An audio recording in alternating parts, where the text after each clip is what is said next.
बच्चे हुए तो वो पढ़ाई कहीं ना कहीं छूट गई मेरी, और जो सपने थे वो दब गए कहीं ना कहीं। अजीब सा लगा कि यार जो लोग हमसे बात करते थे उन्होंने हमारा फ़ोन उठाना कैसे बंद कर दिया। बस कैसी भी सिचुएशंस आ जाए आपके साथ में, कभी भी अपनी आखिरी उम्मीद मत छोड़ना और कभी। नमस्कार मेरे सभी साथियों को, आज के बात आज़ादी की, जहां पर आज मैं एक ऐसी डायनेमिक पर्सनालिटी को आपसे मिलवाने जा रही हूं जिन्होंने सिंपल सी हाउसवाइफ और प्राइवेट जॉब करते थे, सपने बहुत बड़े थे, कुछ करना चाहते थे अपनी लाइफ में। तो आइए मिलते हैं एक ऐसे शानदार कपल से। बहुत बहुत वेलकम करती हूँ आपका। Thank you. तो बहुत बहुत स्वागत है आपका आज बात आज़ादी की। हमारी ऑडियंस आपसे बहुत कुछ जानना चाहती है क्योंकि बहुत सारे लोगों ने आपके बारे में सुना है और कहीं ना कहीं कमेंट में था कि हमें ज्योति जी और कपिल जी से मिलना है। तो आज हमारे YouTube चैनल पे तो आप आए हो, साथ में हम जानना चाहते हैं कि आपका बैकग्राउंड क्या है। थैंक यू सो मच मुझे बात आज़ादी के में इनवाइट करने के लिए। और बैकग्राउंड की बात करूं तो एक मिडिल क्लास फैमिली से हूं, और फैमिली मेंबर हम 4 बहनें और एक भाई, और फादर किसान थे। अच्छा। और फादर जिस हिसाब से किसान थे लेकिन हमारी परवरिश बहुत अच्छे तरीके से की। वो बोलते हैं ना, किसान होकर भी उन्होंने हमारी परवरिश एक रानी की तरह की, हमें किसी चीज़ की कमी नहीं होने दी। उसके बाद हमें पढ़ाया लिखाया, उसके बाद मेरी फिर शादी हो गई। शादी के बाद मेरी पढ़ने की इच्छा थी। मैंने अपने हस्बैंड से यहाँ शादी के बाद अपने हस्बैंड से बोला कि मुझे पढ़ना है, तो उन्होंने BA मुझे ससुराल में आने के बाद करवाई। क्या बात है। उसके बाद फिर बच्चे हो गए, लेकिन जब बच्चे हुए तो वो पढ़ाई कहीं ना कहीं छूट गई मेरी, और जो सपने थे वो दब गए कहीं ना कहीं। क्योंकि कहते हैं ना कि बच्चे बड़े होने के बाद बच्चों में ही लग जाती है माँ, अपने सपने कहीं ना कहीं भूल जाती है। वही मेरे साथ हुआ। बच्चे जैसे जैसे बड़े होते रहे वो सपने कहीं ना कहीं मेरे दब गए और अपने बारे में मैंने सोचना छोड़ दिया था। तो जब बच्चे बड़े हुए तो फिर लगा कि काश कुछ किया जाए अब, क्योंकि बच्चे बड़े हो गए थे और हस्बैंड प्राइवेट जॉब करते थे, 18 साल से जॉब कर रहे थे ये, तो उसमें गुजारा भी नहीं हो पा रहा था। तो मैं इनका स्ट्रगल देख रही थी, तो मैंने सोचा क्यों ना अपने हस्बैंड की हेल्प की जाए। तो फिर शादी के बाद जब वो आता है ना कि कहीं पर भी जाते हैं आते हैं, तो कहीं मैं बाहर जाती थी तो किसी को देखती थी तो ये सोचती थी काश ये मैं भी कर पाऊँ, काश ये मैं भी कर पाऊँगी। लेकिन मैं आपको बताऊँ ना कि शादी फिर मेरी एक ऐसे परिवार में भी हुई थी कि वहाँ पर हम लेडीज़ का बहू का निकलना बंद था, कि घर पे रहो, कुछ भी करो लेकिन घर पे रहो। बाहर निकलने की आज़ादी नहीं थी, जो आजकल की जो महिलाओं को होती है वो हमें आज़ादी नहीं थी पूरे तरीके से। वो वहीं पर था, करो घर पे रहो, सेवा करो घर पे रहो और अपने बच्चों को देखो और वहीं की देख रेख करो। तो वहीं फिर सोच लिया था कि नहीं, अब सपने शायद पूरे नहीं हो पाएंगे। तो मैंने हस्बैंड से भी इस बारे में बात की काफ़ी कि मैं भी कुछ करना चाहती हूँ। तो इन्होंने कहा कि ऐसी जॉब मैं पसंद नहीं करता कि सुबह जाएं रात को आए, ऐसी मैं करने नहीं दूंगा। कोई ऐसी देखो जिसके बारे में जो घर पे अपने बच्चों को भी देख पाओ, फैमिली को देख पाओ। हाँ, ज़्यादातर बच्चे इग्नोर होते हैं फिर ऐसे में। बिल्कुल। तो उसके बाद पहले हम ओखला रहते थे, फिर उसके बाद हम जैतपुर में शिफ्ट हुए। जैतपुर में शिफ्ट होने के बाद मेरी पहचान आपसे हुई, और यकीन मानिए जब आपसे मेरी पहचान हुई तो लगता था कि अब कुछ हो सकता है लाइफ में।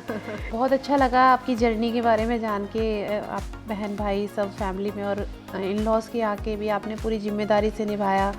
और ये तो है कि हम लोगों के यहाँ घूंघट पर्दा है तो हमें उस मर्यादा में रहना होता है क्योंकि समाज वाली चीज़ें भी देखनी होती है। लेकिन ऐसे में आपने फिर भी अपने आप को बहुत ऊपर पहुँचाया, एक सक्सेसफुल वुमेन हो आप। तो आपकी लाइफ में मोदी केयर कहाँ से आया, कैसे आया आपकी लाइफ में? बिल्कुल, जैसे मैंने अभी बताया कि मैंने जॉब के लिए बोला हस्बैंड को, तो उन्होंने जॉब के लिए मना कर दिया था कि सुबह जाएं रात को आएँ, ऐसी जॉब मैं पसंद नहीं करता। तो जब मेरी लाइफ में मोदी केयर आया तो जब लगा फिर मुझे कि अब मेरी लाइफ पूरी तरह से चेंज हो सकती है, क्योंकि मैं एक ऐसी बिज़नेस की तलाश में थी कि मैं अपनी फैमिली को भी टाइम दे पाऊँ, बच्चों को भी टाइम दे पाऊँ, और पार्ट टाइम में बिज़नेस को करूँ और अपने हस्बैंड की सपोर्ट करूँ। ऐसा बिज़नेस चाहती थी मैं। जब मेरी लाइफ में मोदी केयर आया, फिर मैंने ये बात अपने हस्बैंड को बताई कि एक बिज़नेस है जो मैं पार्ट टाइम में कर सकती हूँ और इससे मैं अपनी फैमिली और अपने बच्चों को भी टाइम दे सकती हूँ। तो हस्बैंड ने कहा कि ठीक है, मैं तुम्हारा पूरा सपोर्ट करूँगा, क्योंकि वो अपनी जॉब से खुश थे। उन्होंने कभी मुझे किसी काम के लिए रोका नहीं। तो वो बोले कि तुम इसको करो, लेकिन मैं अपनी जॉब में खुश हूँ। मैंने उन्हें बिज़नेस के बारे में बताया। लेकिन वो कहते हैं ना, जब मोदी केयर में आते हैं, मोदी केयर किस्मत वालों की लाइफ में ही आता है। जिसकी किस्मत में मोदी केयर होता है उसकी लाइफ में ही आता है, वरना लाखों हज़ारों करोड़ों की जनसंख्या घूम रही है, किसी की लाइफ में मोदी केयर नहीं है। मोदी केयर तो देखिए 26 साल से है, लेकिन हमारी लाइफ में 3.5 साल पहले आया। तो जब भी बिज़नेस के बारे में मैंने इनको बताया तो इन्होंने ज़्यादा विश्वास नहीं किया, क्योंकि एकदम से कोई विश्वास नहीं करता। हाँ। तो अरविंद जी लेके गए उनको एक सेमिनार में।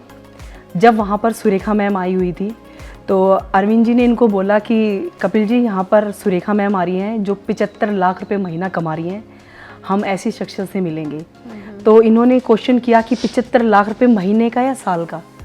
तो इन्होंने कहा, भैया ने कहा कि 75 लाख रुपए महीने का। तो तब इनके बात कहीं ना कहीं कनेक्ट हुई। उन्होंने देखा कि ऐसी कौन सी पर्सनैलिटी है जो 75 लाख रुपए महीना कमा रही है। बस उसी को देखने ये सेमिनार में गए, और वहाँ पर देखने तो गए थे सुरेखा मैम को जो 75 लाख रुपए महीना कमा रही थी, लेकिन ये प्रभावित किससे हुए? एक टायर पिंचर वाले से, जो 3.5 साल की जर्नी में 2.5 लाख रुपए कमा रहे थे। जब उन्होंने पूरा बैकग्राउंड बताया अपने बारे में, स्टेज पे उन्हीं लोगों को बुलाया जा रहा था जो 1-1 लाख रुपए कमा रहे थे। तो उन्होंने जब अपने बैकग्राउंड के बारे में बताया कि मैं आज से 3.5 साल पहले एक टायर पिंचर की दुकान थी मेरी, आज मैं 2.5 लाख रुपए कमा रहा हूँ। क्या बात है। तो उसके बाद भी इनको ये बात हजम नहीं हुई। तो इन्होंने एक सेमिनार के बाद उनसे पर्सनली मिले, उनका चेक देखा, वाकई में उनका 2.5 लाख रुपए का चेक था। बस वहीं से माइंड क्लिक हुआ और आके और आप लोगों के पास बैठे और पूरा रोड मैप तैयार किया। बहुत बढ़िया, बहुत बढ़िया। तो काफ़ी आपकी जो स्टोरी है बहुत इंस्पायर है। तो मैं कपिल जी आपसे पूछना चाहूँगा, जैसे कि आप प्राइवेट जॉब में थे जी, और नेटवर्क मार्केटिंग का और जॉब का दोनों का एक्सपीरियंस ना बहुत अलग होता है। तो आपने जब मोदी केयर के अंदर आए तो आपके साथ में क्या क्या चैलेंज आए? हाँ बिल्कुल ठीक है सर। चैलेंज तो इस बिज़नेस में आते ही हैं। शुरू में जब कोई इंसान ज्वाइन करता तो चैलेंज तो आते ही हैं। तो एक चैलेंज तो बहुत सारे आए, लेकिन मैं आपको 1-2 चैलेंज बताऊंगा जो मेरे साथ पर्सनल आए। एक्चुअली हमने एक मीटिंग फिक्स कर रखी थी रोहिणी के लिए। उस दिन हमारी 3 मीटिंग्स थी। तो मैं और ज्योति जी रोहिणी के लिए हम निकले थे मॉर्निंग में। तो लेकिन जब रोहिणी पहुँचे तो जिसके साथ मीटिंग थी, जिस लीडर के साथ मीटिंग थी, उसने हमारा फ़ोन नहीं उठाया। हम काफ़ी देर तक फ़ोन करते रहे, उसने हमारा फ़ोन नहीं उठाया। तो हम काफ़ी डिस्ट्रैक्ट हो गए उस टाइम। फिर हम वहाँ से निकले, हमारी दूसरी मीटिंग थी नोएडा में। तो नोएडा के लिए जैसे ही आ रहे थे तो रास्ते में बारिश पड़ गई बहुत तेज़, और बारिश हो गई और हम थोड़ा सा बाइक पे थे उस दिन, गाड़ी नहीं लेके गए थे, बाइक पे थे। तो जैसी बारिश होने लगी तो हम कहीं इस रास्ते में कहीं खड़े हो गए। फिर हमने नोएडा वालों को फ़ोन मिलाया तो नोएडा वालों का भी नंबर बंद था। फिर वो तीसरी मीटिंग थी ग्रेटर नोएडा की, उनका भी नंबर बंद। तो काफ़ी देर हम बारिश में भीगते रहे और थोड़ा सा अजीब सा लगा कि यार जो लोग हमसे बात करते थे उन्होंने हमारा फ़ोन उठाना कैसे बंद कर दिया, या नंबर कैसे उन्होंने स्विच ऑफ कर दिया। एक्चुअली क्योंकि मीटिंग पहले ही फिक्स हो गई थी, उन्होंने कहा था मिलने के लिए, लेकिन उन्होंने नंबर हमारा बंद कर दिया था। तो थोड़ा सा मुझे अपनी ईगो पे लगा, यार हम कुछ गलत काम तो नहीं कर लिया, कहीं कुछ ज्वाइन तो नहीं कर लिया जिससे लोग हमें मतलब इंटरेक्ट नहीं कर पा रहे हैं। फिर मैं घर पर आया, थोड़ा सा डिस्टर्ब थे। उसके बाद हमने सोचा, तो फिर मैंने अपने अपलाइन से पूछा, आपसे पूछा, तो आपने कहा ये पार्ट है इस बिज़नेस का। ये तो देखियो ना का बिज़नेस है, ना सुनने का बिज़नेस है। तो जितनी आप ना सुनोगे उतने ही आपको आगे कदम बढ़ते चले जाएंगे। तो बहुत ही चैलेंज तो बहुत सारे थे। एक बार कई मीटिंग्स थी, मीटिंग्स में भी बहुत से लोगों ने, हमारे जो खास दोस्त थे उन्होंने हमारा नंबर ब्लॉक कर रखा था। अब वो सोचते थे पता नहीं कपिल तो पीछे ही पड़ गया मोदी केयर के लिए। तो हमें ये लगता था यार कहीं हमने कुछ, ऐसा लगता था जैसे कहीं हमने कुछ अलकायदा टाइप कोई ज्वाइन तो नहीं कर लिया। ऐसे लोग डरते थे हमसे, पता नहीं, तो थोड़ा सा इसने डर लगता था कि कुछ ऐसी इंडस्ट्री तो नहीं ज्वाइन कर ली। फिर समझ में आया कि नहीं यार, ये तो देखो पार्ट है इस बिज़नेस का, और ये सभी के साथ हैं जितने भी सीनियर लीडर्स ऊपर पहुँचे हुए हैं। तो बाकी हमने बस विज़न बना रखा था और एक गोल कर रखा था कि देखिए कोई कुछ भी कहे, अब इन लोगों को तो करके दिखाना जिन्होंने हमारे नंबर ब्लॉक कर रखे हैं, जो हमसे अभी डर डर के भाग रहे हैं। अगर हम नहीं करेंगे इस बिज़नेस को सर, तो ये सोचेंगे हमारी वजह से ही कर रहा था काम।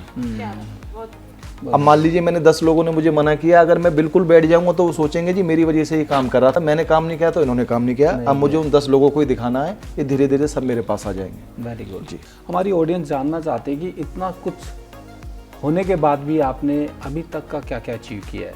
जी बिल्कुल सर, बिल्कुल ठीक कह रहे हैं आप। देखिए इस इंडस्ट्री में आने के लिए ना एक आपका वाय बहुत ज़रूरी होना चाहिए कि हमें इस बिज़नेस को क्यों करना है। जी। अगर मेरा वाई क्लियर है तो चैलेंज मुझे कुछ प्रॉब्लम नहीं कर सकते जी। और इस इंडस्ट्री में बहुत से लोग जो क्विट कर जाते हैं उनका कुछ ना कुछ जो सपना होता है ना बहुत छोटा होता है। तो यहाँ पर एक पेनफुल ड्रीम बहुत ज़रूरी है। तो हम ये बिज़नेस अपने बच्चों के लिए कर रहे हैं, एक नेम एंड फेम के लिए कर रहे हैं कि फ्यूचर में एक पैसिव इनकम आएगी हमारे पास, और एक पेनफुल ड्रीम है हमारा। तो अब ये चैलेंजेस छोटे लगने लगते हैं हमें सर जी। तो आप इतने सारे चैलेंज आने के बाद भी सर देखिए हमारा एक ड्रीम था, हमने उस पर फोकस कर रखा था। अगर हम अपने फोकस करेंगे अपने ड्रीम पे तो चैलेंज हमारे पास नहीं आएंगे सर। अगर अचीवमेंट की बात करें तो जब ये बिज़नेस हमने ज्वाइन किया था तो इसमें हमारे अप्लायंस ने ये बोला था कि जी आप यहाँ से क्या चाहते हो। ये बहुत ज़रूरी है कि आपने मोदी केयर ज्वाइन किया, जब हमने आधार कार्ड लगाया तो हमारा पहला पर्सन हमारे अप्लायन का था आप यहाँ से क्या चाहते हो। तो हमने एक गोल सेट किया था कि जी हमें 1 साल के अंदर यहाँ से एक कार चाहिए। तो मेरे अप्लायंस ने मुझे बताया था कि जी हाँ सर, घर गाड़ी पैसा मान सम्मान सब मिलता है तो धीरे धीरे आपके सारे सपने पूरे होते हैं। आप यहाँ से चाहते क्या हो, आप यहाँ से क्या चाहते हो। तो मैंने एक गोल सेटिंग की कि मुझे यहाँ से 1 साल के अंदर, मेरे बेटे का बर्थडे है, उस पर मुझे एर्टिगा कार चाहिए, 7 सीटर चाहिए क्योंकि फैमिली मेरी बड़ी है, जॉइंट फैमिली, एक 7 सीटर कार चाहिए। तो फिर उसके लिए मैंने गोल सेटिंग करी और फिर मैंने रोड मैप बनाया उसके लिए कि ये कैसे कैसे चल के कौन से कदम पे चल के आपको ये गाड़ी मिलेगी। सर 15 महीने में हमने यहाँ से एर्टिगा कार ले ली और 75,000 रुपये का चेक आया था 15 महीने के अंदर। और उसके बाद फिर हमने टीम का चैलेंज लिया तो आज टीम के अंदर 5 गाड़ियाँ आ चुकी हैं सर। बहुत बढ़िया। और 1.25 लाख की इनकम को हम इंजॉय कर रहे हैं। टीम में ऐसे लोग हैं जो 50,000 60,000 रुपये कमा रहे हैं, 20,000 रुपये कमा रहे हैं। और 2023 दिसंबर को हमें बहुत बड़ा करना है और 5 लाख रुपए चेक के साथ इसको हम विदा करेंगे। बहुत बढ़िया, बहुत बढ़िया। और बिल्कुल जिस तरीके से आप दोनों मिलके काम कर रहे हो, ये तो 5 लाख नहीं, ये तो बहुत आगे तक जाने वाला है। बहुत अच्छे तरीके से आपने अपने बिजनेस को रन कर रहे हो, अपने सपनों को पूरा करते जा रहे हैं। तो सर जो आपने अभी तक अचीवमेंट पाई है, आपने 1.25 लाख की इनकम ली है, अर्टिगा गाड़ी ले चुके हैं और आपकी टीम के अंदर भी बहुत सारे लीडर पैसा कमा रहे हैं और गाड़ियाँ आ चुकी हैं। तो अब तक आपने इन सब चीज़ों को लेने के लिए आपने क्या क्या एक्शन लिए हैं? जी ये बहुत ज़रूरी है सर। हाँ देखिए, हम एक रोड मैप तैयार कर लेते हैं, गोल सेटिंग लिख लेते हैं, लेकिन एक्शन बहुत ज़रूरी है। तो उसके लिए सर हम पहले से ही हमें पता होता है कि मुझे कल कहाँ जाना है। एक डायरी में हमारे पास ऑलरेडी नोट होता है कि हमारी पूरा महीने का शेड्यूल फिक्स रहता है कि भाई कौन कौन से दिन हमें कहाँ जाना है। तो डेली 4 से 5 मीटिंग्स हम करते हैं सर, और ये सेम डुप्लीकेट टीम के अंदर कराते हैं। वीकली मीटिंग हमारी ऑफिस में होती है, उसको छोड़ते नहीं हैं। होम मीटिंग्स हमारी टीम्स में होती है, उसको छोड़ते नहीं हैं। और नए प्रोस्पेक्टिंग पे हम ज़्यादा से ज़्यादा ध्यान देते हैं और सेम ये डुप्लीकेट कराते हैं। और एक डेली प्लान का जो हमारा रोड मैप है सर, डेली प्लान मेरा बहुत फेवरेट है। उसमें ये कि हर आदमी एक मीटिंग कम से कम करे। जितने भी आदमी हमारे साथ जुड़े हुए हैं, तो एक मीटिंग का हर आदमी टारगेट ले, तो इससे नंबर ऑफ मीटिंग्स बढ़ जाती हैं। तो इसमें सर एक ये मैंने इस इंडस्ट्री में मैंने एक चीज़ देखी है कि जैसा आप करोगे वैसे ही आपकी टीम करेगी। मैं एक एग्जांपल से बताना चाहता हूँ सर। एक ट्रेन के अंदर एक मम्मी और एक बेटा बैठे थे और वो दोनों बुक्स पढ़ रहे थे। तो वहाँ पर टीटी आया, टीटी ने बोला कि यार आजकल के बच्चे तो मोबाइल्स देखते हैं, बच्चा बुक्स कैसे पढ़ रहा है। तो उसकी माँ ने इतना सुंदर जवाब दिया जो इस इंडस्ट्री के लिए बहुत अच्छा है कि हम बच्चों से वो कहते हैं वो नहीं करते, लेकिन जो हम करते हैं वो बच्चे करते हैं।